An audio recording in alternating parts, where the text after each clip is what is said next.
As we get into this subject of this demand for data, machines, and devices, they're now built with this quote unquote smart capabilities. So you can capture lots of data and create more data than actually can probably be used. It's estimated that by 2020, there'll be more than 20 billion devices in the Internet of Things. The rise of big data and the rise of the Internet of Things have challenged companies to handle, much larger amounts of data than they ever have before. They're also challenged to do more with that data, like figuring out how to turn it into actionable information and better decision making. So just as an opening question, I'm going to ask you to comment on, Kyle. I know there's a lot of talk in the industry about big data and IoT. We just came back from the automation conference in Chicago, and I don't think there was a display around, including ours, that didn't have IoT on it in some fashion. There's a lot of buzz around this. Do you have any thoughts to add about how data is disrupting business? Have you seen it affect the companies that you've worked with, Kyle? Yeah, it's the IoT is definitely something that's taken the world by storm. I mean, if you think about it, that's kind of what we've been doing in SCADA for the longest time, is interconnecting, all these devices to try to get all the information into one system. The newer technologies are allowing us to do that on a large, quite a large scale. And all of our clients are always asking, like, how can we get more data into the hands of our clients? So, we're talking not only from the plant floor to the management, but we're also talking globally. So from each plant to one central server, your executives and your high-level managers want all that information as well, and it's really allowing them to do more with what they already have.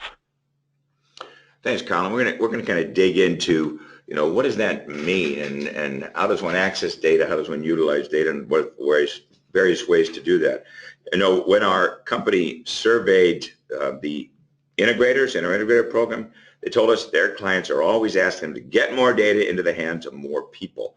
You just sort of set the table overall with this, but as an integrator, have you found that to be the case from what your customers, your clients are asking of you? Yeah, absolutely. I mean, if you take a look at how businesses are being built now, they're very geographically diverse. You typically don't have, one office with all your people in it anymore. What people are able to do, a single person can do a lot more than they used to be able to, because they have all the data readily available, in their hands, at their computer at any given point in time. Every company, every one of our clients that we deal with is continually asking, what more can we do with the data that we have, and how can we give it to our employees? Certainly, thanks, Kyle. It's certainly a big deal right now, and also we're noticing it as we get into larger and larger enterprise deployments. I know it's true of businesses of various sizes, but in the case of these larger enterprises that are operating, in multiple locations around the world, there's an especially great need to share data constantly to ensure that all the different offices, all the departments, all the plants, all the locations are actually on the same page is critical to operating that enterprise.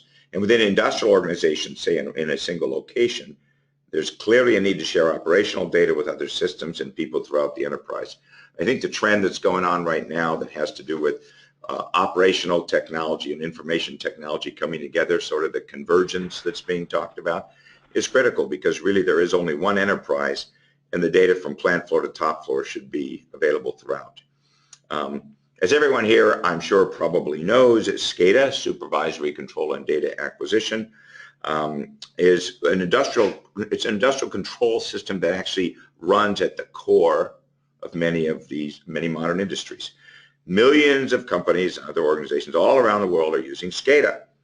Even though data acquisition is the D and the A in the SCADA acronym, the increasing data needs of companies are not being met by traditional SCADA systems, or what we like to call old SCADA. But you can do something useful with, if you're going to try and do something useful with the data, first thing you have to do is be able to connect to it. And that a connectivity issue. When our CEO last year at our conference talked about connectivity, storage, and applications, three major components to try and empower enterprises across those enterprises to be more effective. You can't acquire data. Obviously, the first of those is connect. You can't acquire data if you can't connect to it. And frankly, it can be kind of hard to connect to old SCADA systems. Data is hard to query when it's stored in proprietary systems. Those systems speak in different languages, and they make it hard to query the data.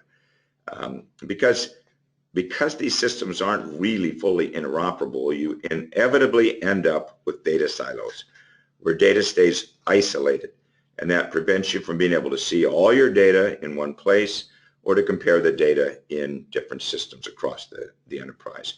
And you can't get your data in real time, which slows down your ability to respond and to make really good data-driven decisions.